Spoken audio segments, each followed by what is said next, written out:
Chismis Gabaglita! Same pero iba! Kaya patuloy pa rin mong nakatutong at nakikinig sa number 106.7 Energy FM. Panggawag mong sabihing radyo. Sabihin mo! Yan! Sa mga kabubukas pa naman ng kanilang mga radyo, Baklitas time na ako po si Kapitana Sisa.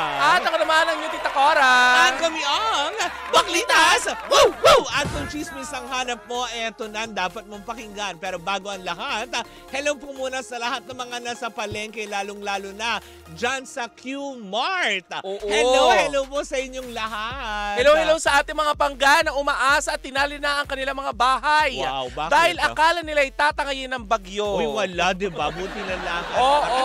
Thank God, hindi talaga siya nag-landfall sa atin. Correct. Kasi diba, Nakakatuwa. katulad yung mga nangyari sa Guam, diba, na nakakaloka, na thank you Lord for keeping our Pangga safe sa man silang panig. Lalong-lalo na sa mga lalawigan tulad sa mga Visayas part, sa Cebu, sa kung saan man na, alam mo yun, na medyo nag-alala doon sa ambang ng bagyo. Pero kahit paano, hindi siya tumuloy. Maraming salamat, Panginoon. Alam mo, Mare, sa mga panahon na ganito, napapatunayan natin na prayers can move mountain. Not Yes. just mountain. Oo. But avoid Oo. bagyo. Tama, diba? Mag-iingat pa rin naman din tayo kahit papaano. Pero ang maganda lang dito, diba, hindi siya tumuloy. Perfect. Ramdam lang natin yung lakas ng hangin. Parang ano lang, kumpare mong umamba ng suntok, hindi naman tinuloy. Hindi alam mo ba nung malakas yung hangin na yun, ramdam na ramdam ko, diba? Oo. Hindi ko inisip na bagyo. Ay, talaga? Oo, parang feeling ko lang may kapitbahay lang na nagyayabang. Ang yabang naman Parang kasi. feeling ko may kapitbahay na namang nagyayabang. Kaya sabi ko, Oo. ay wow, may tao na sa kabilang bahay.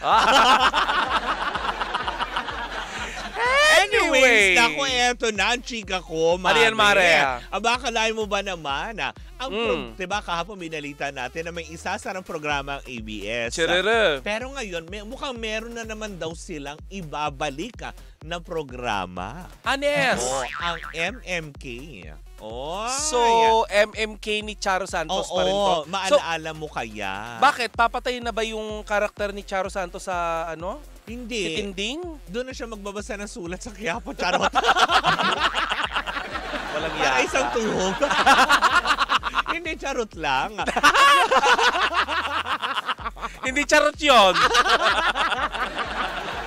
Mali mo, di ba? Yung mga sulat. Basahin na yun sa pamamagitan ng baraka. Kasi di ba, Mare, dati ang set niya ay palipat-lipat na sala. Correct, di ba? Kung kani-kaninong bahay. Ngayon naman, di ba, Quiapo. Nandun siya. Hindi, charot lang.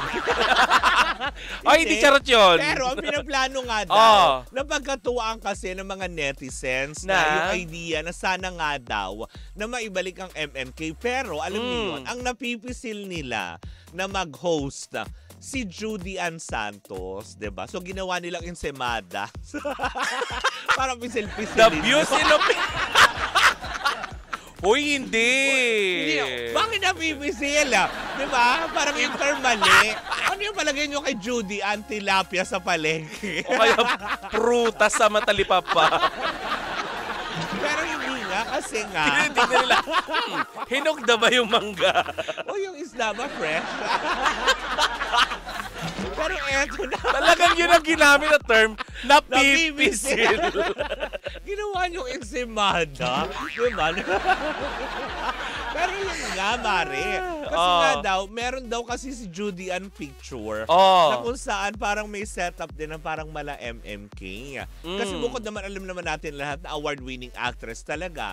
Kayang umarte, kayang mag-host, kayang alam mo yun? Kasi di ba meron din siyang ginawang ganyan na programa. Yung nagmamahal. Oo. Paninda? Ano? Juday. Anong paninda? Hoy! Ano nagmamahal paninda? Pero yun na nga, sabi nga ng mga netizen, parang okay naman daw sakaling si Judy Ann. Kaya lang nga, diba, kung hindi na makakatindig si Tinding sa Quiapo para mag-usang MMK, si Juday na lang, diba? Yun ang sinasabi. Feeling ko maaaring nararapat lang na si Judy Ann ang mag-handle nun. Diba? Pwede naman. Para sabi naman netizen, diba? Para kahit pa paano, pwede naman siya nagbabasa ng sulat, si Juday nagluluto. Oo. Tapos, sa ending nun, isasahog niya yung sulat. Dear Juday. Diba? Yung mga ganyan. Etong pagluto ng adobo. Lagyan mo ng 1/4 cup na toyo. Ay, playtime!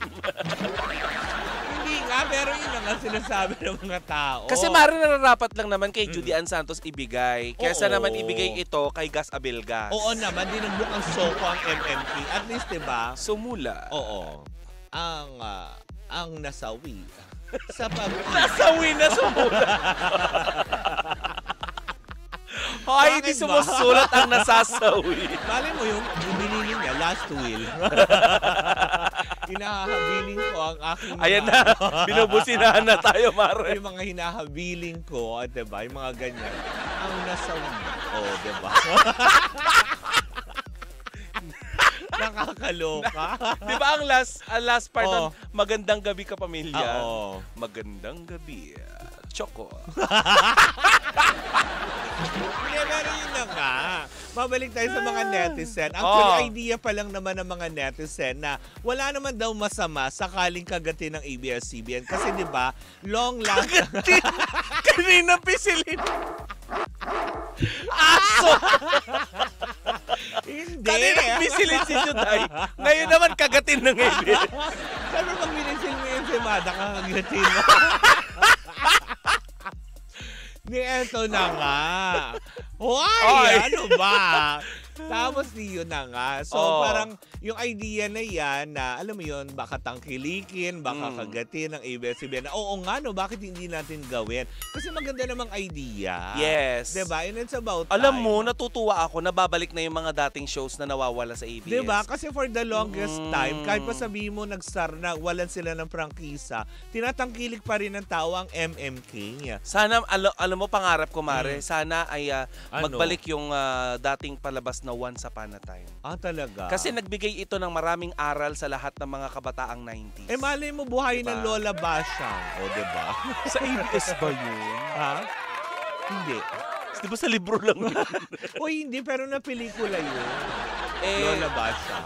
Di ba si Chichay nga yung Ay, hindi mo pa inabutan yun. Hindi ko pa yata naabutan. buhay yun. Hindi ka mabuhay nun. hindi ako pinaplano. Pero hindi, yun ang diba? So wala Oo. naman din masama if ever naman na ibalik ang MMK dahil halos parang naging karugtong na yan ang buhay ng Yes. bawat Pilipino, ang mga storyang na isasadula sa MMK, diba? Exciting yan, Mare. Correct. Mali mo ngayon magkaroon ng twist nga, diba? Oo. Na kung si Judy Ann man ang kukunin, diba? Yes. Hindi na sa sala. Sa kusina. Tapos babasahin niya yung sulat, mag-uumpisa siya sa last part. Correct, diba? Habang nagpe-pressure cooker siya ng baka. Gano'n. Habang nagtitimpla siya ng... Happy? Hindi na. Happy. The views and opinions of Wow. Kapitana Sisa. The views and opinion ko lang ha. Samantaling ko happy ka.